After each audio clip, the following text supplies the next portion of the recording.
Thursdays with Alexandria Nicole. I am Alexandria Nicole. So if you are new here, our podcast is meant to inspire and inform listeners by featuring intimate interviews with successful professionals, business owners, and thought leaders. Our podcast aims to share stories, insights, and strategies to help others thrive in their own careers and ventures. Each episode provides valuable advice and actionable tips that you can apply to achieve your own goals and succeed in your field. And today we have Ramon Ray with us, ladies and gentlemen. He's a keynote speaker, event host, and founder of the Zone of Genius. How are you, my friend? Alexandria, I feel amazing. I feel well. I just got some nice lip balm on my lips. I just took a sip of water. My wife just took me out for a date to some hamburger, soda-infused, sugar-infused, ketchup, French fry place down the block. So I'm feeling blessed and fantastically well. Thank you for asking. Excellent. It's so wonderful to have you here. We are doing it a little differently today. Usually we shoot in a studio. We shoot a Shine studio in Charleston. For today, Ramon is so absolutely amazing. We had to do a virtual interview to accommodate his schedule, and we're so happy to have you here with us, my friend. So let's get right into it. So tell us a little bit about you. Where did you grow up? Where did I grow up? That's a complicated question, but I answer the best I can. I spent the first, give or take, 10 years of my life in a Midwestern state, Ohio. And then I grew up as a teenager-ish in Brooklyn, New York, spending a few years in Maryland, and then spent my adult life in the New Jersey area. So I grew up in Ohio and Brooklyn. Are you currently in New Jersey? Yes, vacation capital of the world, New Jersey. Absolutely. Very good. I lived in Ohio for a while. I lived out in a place right outside of Cincinnati called Mason. So okay, I lived there for a while. Yes. Okay. So when you were growing up, what was your family dynamic like? How many siblings do you have? Are your mom and dad together? What was your childhood like? Those are personal questions, Alexandria. We're getting into it. I mean, what if I start crying? What if I say it's horrific? What happens? We learn from it. Grow from it. Let me check my disclosure now. I'm very blessed to have said I grew up in a wonderful family. I have two sisters, both are younger than me. One is in full-time Christian ministry. The other is a marketing executive at a nonprofit in New York City. And my two parents, my father did pass away about 26 years ago, some time ago. So it's a joyous thing today. You know, he passed away and it is what it is. You know, he was younger, but he passed away. And my mother's getting older, like all your listeners listening, our parents are getting older. And but I grew up in a beautiful family. And yeah, and then I grew up a little bit more on that. I'm a son of ministers, preacher's kid. And so I grew up in communal living. And I hesitate to say that because when you think of communal, people think about the show FBI or some ranch and they locking you in a dungeon somewhere. People calm down. Communal just means me and 3 or 4 of the families. We ate, well-fed, lived very well, but we lived together as a family unit for some time. Oh, that's amazing. So do you think that form of living informed how you view the world today, that communal living and kind of loving and living in God? I think it had to. I'd be a fool if I said not. And I think that thinking about that, I think my politics impacted by that, whatever they may be. I think that views of society, views of authority, views of a uniform. So yes, I think all those things, since I did grow up compared to friends of mine, peers of mine, maybe you, Alexandra, and for sure people you know, I grew up relatively safe, relatively sheltered, relatively fully cared for. And so I must say, I think about friends of mine, and I'll say publicly, his name is David Hill, for example, his testimony, hey, my father punched me in the face every day and worse. So I'm like, now he's a grown man and doing great today, but Yeah. his views growing up like that as a child, it's a whole nother. So yes, in my case, I would have to say that growing up in a Christian home, a sheltered home, two-parent family, and then ministers all around you, that for sure probably shaped in a large part how I thought as a teenager, the things I did do and didn't do, Right. and for sure who I am today. Absolutely. So with that kind of sheltered life and really safe and God being the foundation of the home that you live in, did you always want to go into business, or were there ever a time that you thought your path was going to be ministry as well? No, never thought my path would be ministry. Today, I don't know if people can see my face or not, but there's nothing bad, people. So I'm not saying I love God and Jesus, but growing up, I was Ramon. There's a calling, Ramon. You should be a preacher. No. Oh. But ironically, today I can peel open the Bible and share His word. So I do that at some conferences. But no, when I was growing up, as a small child, I remember back in the day when you had pen and paper. People may not know what that is today, but not ChatGPT, the keyboard, like a little thing you put in the machine, and pen and paper, or that's pencil and paper actually. But point is, I wrote the FBI field office in Ohio. And I never forget, they sent me a little brochure, how to be in the FBI. And, wow. So I wanted to be in the FBI. And even till today, I want to be in the Presidential Counter Assault Security Team of the United States Secret Service. I'm not going to be, a little old for that, but I still have a secret desire. But no, growing up, I didn't want to be in business. That happened later in life, about my 20s, when I was at the United Nations, and then a kind of a bug bit me, entrepreneurial, which I can unpack whenever you wish. But yes, so not growing up. I just was a regular little boy growing up as a teenager, went to high school, went to college because those around me kind of didn't even want to do that. And then I started my journey into just needing a job. And so I kind of have a hybrid path to entrepreneurship. Yeah. So let's get into that. Let's unpack that, like you said. So what was that segue into entrepreneurship for you? Sure. So I had a job at the United Nations. I was one of the youngest hires at the time. I'm about 50. I'll be 52 this year, so people can do whatever math.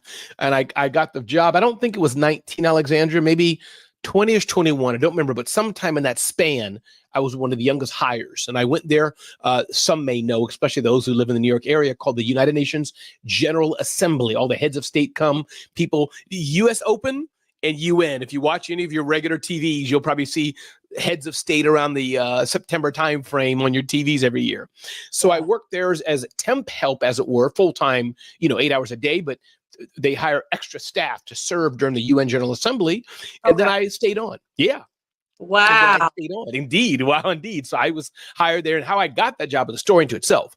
But the entrepreneur part, to cut to that, and then I'll go if you want, but is that while there, I discovered the internet, not discovered it like I invented it, but, bulletin board systems, AOL, CompuServe was the thing, FTP, those a little older will know, you save a file in a certain separate program, no Dropbox, no Google Drive. So that was the era I was in. And there is where I kind of got my first dollars. I recall, Alexandria, I went to the travel agent. They still had those back then, travel agent at the United Nations, and his computers weren't networked. And I was networking computers in our office. That was the early 90s.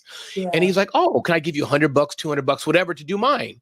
So that was my first taste of, I didn't call it entrepreneurship back then, but like, oh, I could make some dollars with my skills. And here I am talking to Alexandria. Wow, that's fantastic. So did that birth your first step into entrepreneurship? Did you then form a company around hooking up corporations and businesses with very good. So how long did you own that company? Because I know you sold 2 companies at this point, right? Yeah. At that point, maybe, but I sold 3 total. Yes. Yes, very good. So how long did you own that company before you were looking at acquisition, and were you approached, or did you just want to offload it? Yeah, so that one wasn't so. See, Alexandra, you're using way too big words for the first company. Let's.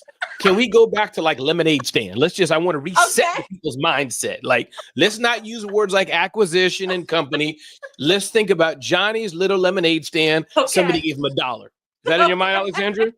Got you. And it's still a company because I made money. I had a bank account, but I want to shift the. Okay, so it wasn't this. It didn't grow to be this like mega company. No, but. Okay. I got some money. I got whatever money, a couple thousand a month or whatever small amount, Yeah. Word spread. Guy from the United Nations. Hey, Ramon, somebody said you put in this thing called a modem Yeah. back then in the Yeah. computer. Could you come to my house and do it? Or lady had a virus on her computer. Could you come and get it? And I'm like, ma'am, I sat on hold with Microsoft for 4 hours. Yeah, I got to charge you for that. So that was my company. It's called Family Computer Consulting Services.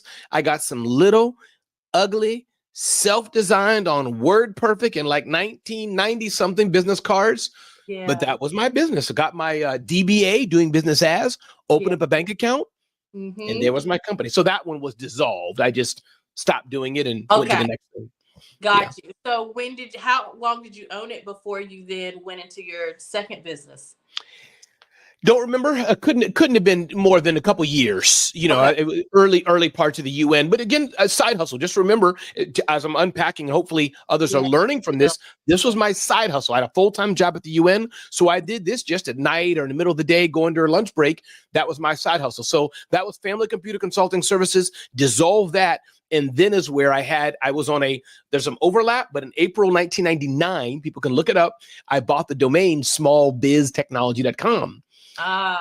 Yes. And that was a business that I held for about 20 years. That means I would have sold it during COVID, as we're speaking this, right? And so that's the jump. But smallbiztechnology.com was a blog I had started, grew it. And then a fellow friend of mine bought that. And I'll just if I may, I'll just paint the whole picture. Then you can. Sure. Yeah. Okay. So Family Computer Consulting Services was dissolved. I bought a domain and built that blog, sold it 20 years later from April 1999. Whoever's out there doing the math, you can fact check me if you want. And then I started an event business called Small Business Summit with my then partner, Marion Banker. And that was around the 2005, 2006. And I sold that to a fellow event person. That's business 3. Then business 4, smarthustle.com, started in 2015. And that was sold 7 years later. And then the 5th business is then smarthustle.com. Oh, I said that already. Sorry. Then zoneofgenius.com. And that's what I own today. So if that's helpful. That's fantastic. So you essentially, with the second business through the 4th, did you just kind of duplicate the same guidelines? Pretty much. So when you were approaching the businesses, was it always your idea to sell at some point? Or did you start it, you were excited and you were passionate, you were like, this is my legacy business, I'm going to give it to my children? Or did you go in like, I'm going to have this, I want to be off of it in 6 years? I think only with Zone of Genius, and again, I'm 50 plus years old. So only with Zone of Genius am I thinking wiser. I wouldn't say wiser, it's the wrong word. Different. And thinking maybe more maturely, because I've learned some things. So Smart Hustle was a passion, but I did it. It was making revenue. It's a small agency, and a large $1 billion brand, which Mark Cuban is on the board of, came to me and said, Ramon, how much do you want for it? Wow. I'm like, okay, here's what I want. I refreshed my bank screen. Say less. It's yours. Wow. Done. That's a little more detailed than that, but that was the essence of it. So that was Smart Hustle selling that. But no, only the small biz technology. All these started, Alexandria, passion. I love the world of content, speaking, and etc. And I guess God, and we all have different strengths. I'm sure you have strengths that I don't have. We all have different strengths, and for me, it's just content, leveraging, building relationships, and that's what I've done for the past 20. Whatever it is, 30 years being in business. Oh, that's fantastic. So what is it that they're buying when they approach you? Or is it the leads? Is it the emails? What is it that's so attractable to these larger companies for them to want to acquire you? Sure. And the market is shifting today. Probably what I'll do with Zone of Genius and other things, slightly different. But for Smart Hustle, the acquiring company said very simple. I'll never forget. They said, Ramon, we can duplicate what you're doing in a good way, not in a legal way, meaning it's evergreen content, right, Alexandria? There's another Alexandria out there streaming video.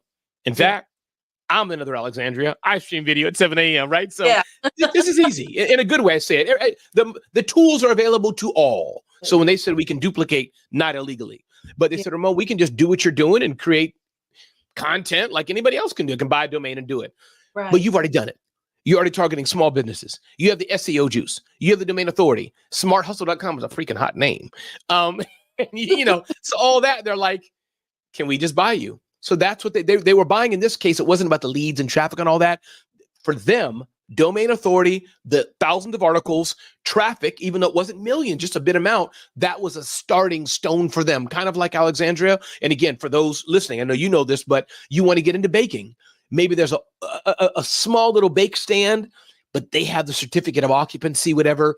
They have the license to do a bakery. Maybe it's not making too much, but say less. They got the building.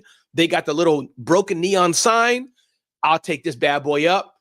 Boom, with minimal investment, I'm now a bakery business. So that's kind of what they did. And I think that for other assets I have that I'm building, I don't think Alexandria, I don't mean to say can't, but I'm not the guy who's going to build it into a $20 million, $100 million business. I'm trying to be Elon Musk. I'm sitting here in a small little apartment. Trust me, me and my lady, been married 30 years. So for me, building a business to a couple $100,000, million or two, I'm just fine. Somebody else can buy that and make it into a $50 million, $100 million business. And I am very happy. Oh, I love that. So when people approach you to buy your business, do you have it on the market for sale? Is there a website? What does that look like for people that are interested in knowing how people go about selling businesses? Sure. A couple things. So I don't have it in my head, but there are definitely marketplaces for those interested to have domains or businesses in general, any business or especially online businesses. There are for sure established marketplaces where there's buyers and sellers making deals. That's one. Number two, go out there and find somebody. For example, remind me, Alexandria, who you serve and what you do. I'm going to show them people right now. Remind me, your pitch, Alexandria. So I serve businesses that are interested in expanding their revenue and attracting more clients. So, anybody that is an entrepreneur or a corporation, that's who we serve. So, for example, right there, as Zone of Genius grows, I spy in a good way, Alexandria, see what she's supposed to doing. Alexandria, Zone of Genius is here. I noticed you tag Bobby. You tag Margaret. They said they wanted to, their tag is genius and they're all about mindset. Alexandria, could we work on something? So you see how that works? So that, my second way, what I was trying to say is, those of you who have businesses online or not looking to grow, just have your eyes open and learn to leverage. Don't always look for a straight line, but like I just did with Alexandria. Oh, I see what she's doing. I bet she has some dope clients who whatever. You get what I'm trying to get at now. Let me just put that in her ear. A year, 2 years, tomorrow, Ramon, I'm in Jamaica on vacation. There's this dude who's been looking for Zone of Genius. How much you want? It's a happy day for all of us. Done. Wow. Is that helpful? Yes, that's very cool. My goodness. And I think that you're in that atmosphere because you're hosting events and you're speaking. So you are in very business forward thinking spaces to where you're letting your product be known and people, you've got our lead generation with your podcast every day, the radio, the show, and all these things. So you're constantly sharing with your audience what it is that you do. And those people are talking and it's going to come in contact with someone that's interested in just kind of getting to the point and leveraging what you've already built and kind of expediting their path, right? Right. Exactly right. Why do we feel like it's like so hard and acquisition is such a fancy word and it's so impossible. And these are for people living with billion-dollar homes and all those things. Why does it feel so far from us then? Why do you think that is? Alexandria, I think, and I don't recall if you and I are in a mutual group together. I don't recall. Forgive me, but I think. Yeah. Are we or no? Yeah. Okay. We are in are we in sales. Yeah. Yeah. Uh-huh. Oh, are we together in that group? I can't remember. Yeah. Oh, yeah. Okay. Yeah. I thought so. When you get older, Alexandria, your mind, the cells begin to go. So, but my point being, sorry, I figured so. My point being, and I say this because I know you'll affirm this. I think it's mindset shift. My mindset wasn't always like this, but even myself, full disclosure, and I say this, I don't like to flex unnaturally. And people say, Ramon, you should just stop it. But I like to speak truth. I'm not some billion-dollar mogul. I know you know that, I think, but I just want to share it with you. I'm a regular guy, been blessed. But the point is, I'm thinking, what should I acquire to speed up my journey? And acquiring one thing you can do is what's called, I think it's, and you'll know better than me, Alexandria, the thing called owner financing. Mm-hmm.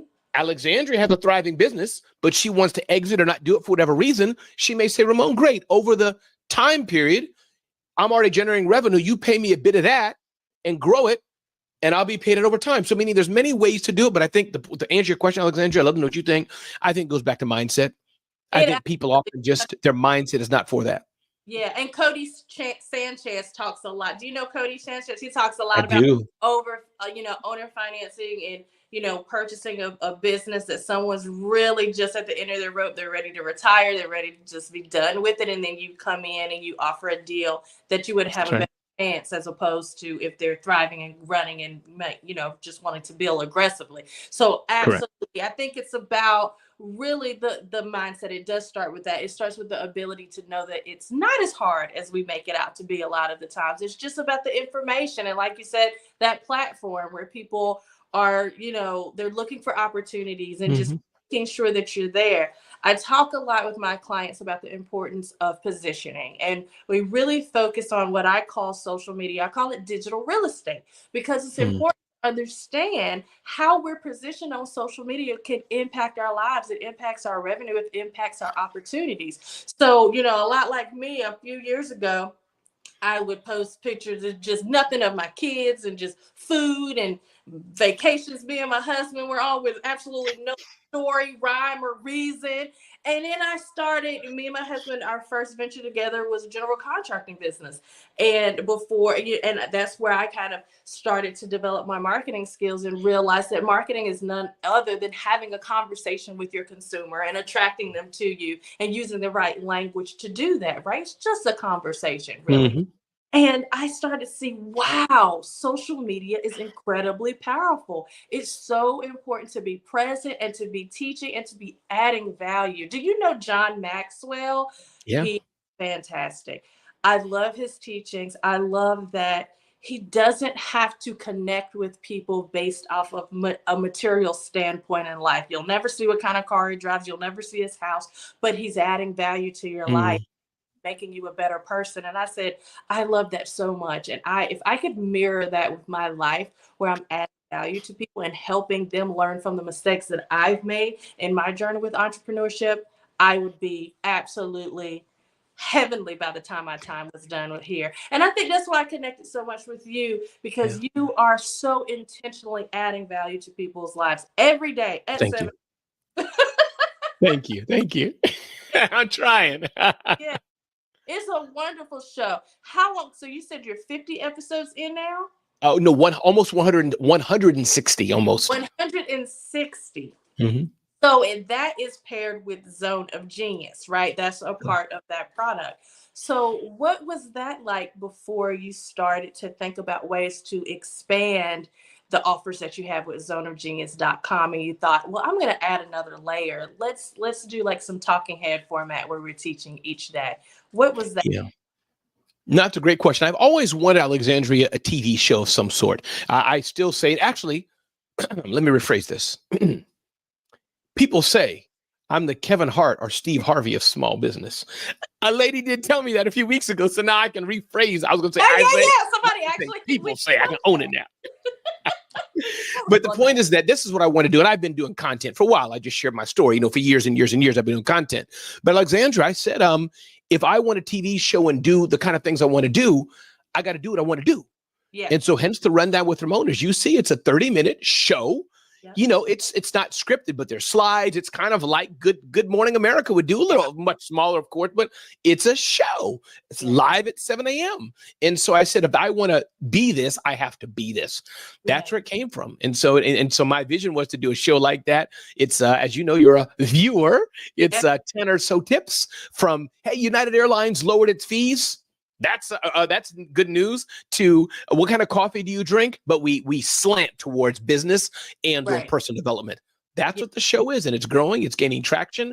I don't know what happened, because it's only now that it's episode 150, 155. I'm seeing new people. I'm seeing comments. So I don't know if it's YouTube, which I just started doing more. If it's because I've been posting daily more, I don't know. And in a way, I care because I want to be able to teach others, but I'm just receiving it. Something's happening because I'm seeing it go up. If I had to guess, I would say the daily aspect, that notification that we're getting alive every day, because when I started to tune in more, and I saw the same. It's just consistency on any level, it's going to rear more visibility. But this is the third year I've done Thriving Thursdays, and it was funny because I was I was like, well, I'm not going to do it today. You know what I mean? I was Yep. kind of lackadaisical. And then I made a decision at the beginning of 2024. I was like, no, I'm going to come on every Thursday. If I don't have a, then I'll, try to rerun some content that I've done, because I switch it up to where I'll have guests on and we're in studio, or I'll run like how to attract more leads or how to position your profile, where it's more like the feel of your show with your slides and its informational pieces. And I realized more viewership because people are like, oh, I can plan on Alexandria being on at 3:15 at this time. People weave it into their days. So now I pretty much gauge my day by what time I get the live notification. So I'm like, okay, getting into 7:00 now. You see what I mean? So it's about people becoming a part of people's culture and, how they gauge their day. So I think that helps. Yeah. Yeah. No, and I appreciate that. And I got that. I must say, my mentor in some way, Glenn Lundy, he was going live for 3,000 or so episodes over the last 4 years, and he paused, and now he's back up again. But to your point of people tune in for it, nobody is for everybody. Yeah. But I think everybody has somebody. And so I'm honored to know that Alexandria, she likes the show enough to tune in, and you're going to be there all the time, but that it's something part of her, you look forward to it. So I'm honored and blessed. Same way with when I think of this guy, Glenn Lundy, I learned so much. His show was very entertaining, and I didn't know what I would get. It was intentional. So, it's a mix. It could be about coffee. It could be about stock market on the Rundown with Ramon. Who knows? So, I'm glad that there is a following that's being built. Yeah. I love it. I know it's going to be interesting. I'm going to learn something. That's what I know when I'm going to tune in to Rundown with Ramon. So tell me, if someone on the outside is looking in and it looks like you've accomplished so much, you have a beautiful family, you have a wonderful life, you've sold several companies and you're building up another. Do you feel like you're accomplished when you are being introspective? Do you feel accomplished, or is there more that you seek to have up under your belt? I was walking into church in Wednesday night Bible study. Young girl who's about 11, 12 years old. I don't know what we got on something that made her say, "Oh, you were in Chicago yesterday?" I go to church in an urban area of Newark, in New Jersey. And she said, "Oh, you were in Chicago yesterday? You must be rich." I was so sad when I heard that. Yeah. Yeah. Because I was like, to her, being on a plane is like, wow. So my point, to answer your question, my knee jerk was going to be like, no, I'm nowhere. But I say that caution because, to help and to teach and to add value to others listening, right, to us, is that I want to be careful. Everything's in context. So I know that I've done some pretty cool things. Yeah. I've traveled all over the world. I haven't have a passport. I've been in a plane, done some things that half of Americans haven't done. Forget the world or whatever. Then you know what I'm saying. So there's that aspect. But for me and you, Alexandria, for me and you and those that are blessed to be going to a higher level, there's so much more I have to do, and I'm happy to share that if you like as well. If it's helpful, just please do. Should I? Yeah. So for me, Alexandria, I'm very happy that I provided a living for my family. My daughters, both my children are married and out of the house now. Put it that way. So. Point is that I'm happy, and my wife reminds me that I provided a very comfortable, a stable, good living for my family. I've done that, and I've done a lot of that working for myself. Part of it at the UN, but part of that's a feat. Many people don't. So I've done that, and I'm very proud of that. Number two, I've made some amazing relationships, interviewed the president, Seth Godin, all 5 sharks on Shark Tank, all those things, as you know. But the part where I need to grow at to, and where I need to do it, is I need to have a better cushion. I don't want to use retirement, but for retirement, my cushion's not where I want it to be. Number two, better recurring revenue and bigger and better for my life. So those are 2 things I need to work on. And my goal is to do it by the time I'm 55. That's how I'm retiring rich. But I need to make some more building blocks because I've done some investments. Maybe I should have been slower at, and et cetera. So is that helpful? What I'm trying to say, that yes, I'm happy where I've been, but I need to go further. Yeah. And everybody's goals are different, right? And they change over time and they look different. When we feel like, oh, we want a Maserati or we want a private plane. And then you get older, you're like, I just want peace. Like, everything. It starts to look a little different once your values start to change. That's right.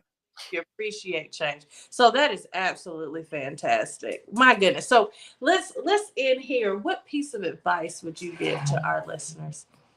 Wow. A couple things. I think one is that I'll focus it on business. I think that attitude and mindset, it's everything. When your mama, when your boyfriend, when your husband, when your auntie, when your pastor says you can't do it, says what the meanest thing to you that they mean to, or say it, what's the word? I mean, not meaning to, inadvertently, or they're not trying to be mean, but it came out mean, Yeah. So that's one. So my point is attitude's everything. Keep going. And I'm sure Alexandria can pour into you all day on this. So attitude's everything. I think two, keep going. But just be careful you're going in the right direction. I'm not one of these people, Tony Robbins or Oprah, whoever said, keep going, never get up. No, I do think you should give up sometimes. I'm sorry. If you're trying to get to California by going east, you need to give up. Not that you can't get there eventually because the world is round, but you should stop. Yeah. So I'm not saying, so that's number two, but keep going and be persistent. If you're the stories of Tyler Perry and others, especially if you're going in the right direction, keep going, build relationships, especially of trusting people. And if you don't have that, Alexandria's right in front of you. Follow her, get in her LinkedIn, follow her feed. So I'll pause there, but I think attitude's everything, build relationships and keep going, keep pressing forward, because maybe when you're just getting ready to not open that door, that was the door for you. My goodness. And it seems that that's when we are most vulnerable to defeat, right before there's some type of breakthrough too, right? So we have to remain perseverant, and it's easier said than done, because you have times where you're challenged and you do wonder if you're going in the right direction. Oh, that's a good follow-up question. What do you think is a good indicator that you're going in the right direction, or you may need to pivot? Yeah. I think for business, and again, people say, Ramon, why do you qualify it so much? Because again, I could talk about marriage and family and kids. I just think it's a different ball of wax. So that's why I'm trying to hone in on business. Yeah. But for business, I think the way is that one big thing, are people buying from you? And are you in the right market where it's been done? Are you trying to be so fancy? No. I can do my podcast with no electricity, no microphone, no computer screen, and no speakers. No, you can't. I mean, no, you can't. Oh, you get it. Michael Jackson doesn't know what he's doing. We don't have to dance good or sing good, or these are silly things. But so my point is, I think one indicator when I say of customers is that I'll think of my show, Rundown with Ramon, and everybody does podcasting differently. To be clear, you can get podcasting to build brand, generate leads, whatever. But I want to show with sponsors. That's a proven model. Judge Judy, Steve Harvey, build audience of X people. There is somebody out there will pay you to reach them. Models there. Done. Now, how much you're making, all that. So for me, it's worth keep going. Now, if I was doing it episode 1,500, whatever, less people were coming. Alexandria didn't show up, and others didn't show up, and I felt the show didn't have the energy.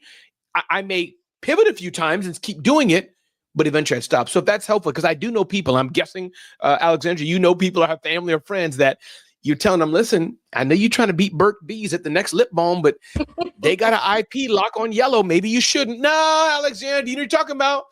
Then you get a lawsuit, Alexandria. I told you. You try to be cute and call it Burt's Biz. Now you in trouble.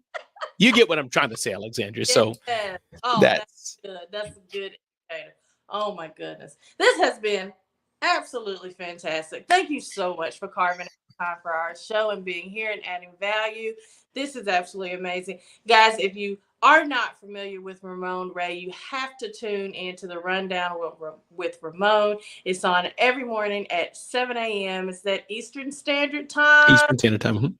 7 a.m. Eastern Standard Time. You have to tune in. He's absolutely amazing. His energy and his vibrance, his wisdom, it is a sight to behold. You definitely will learn and grow with being in his presence. Thank you so much for being here. Is there anything else you'd like to add?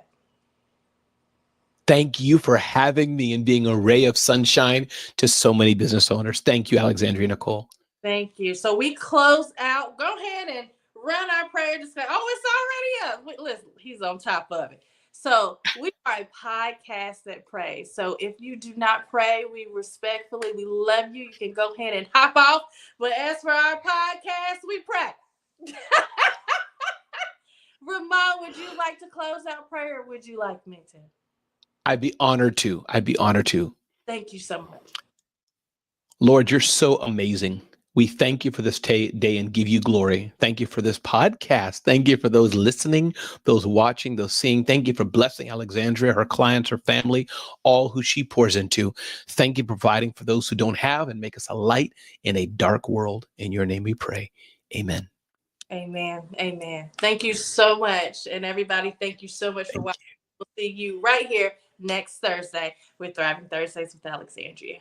Bye.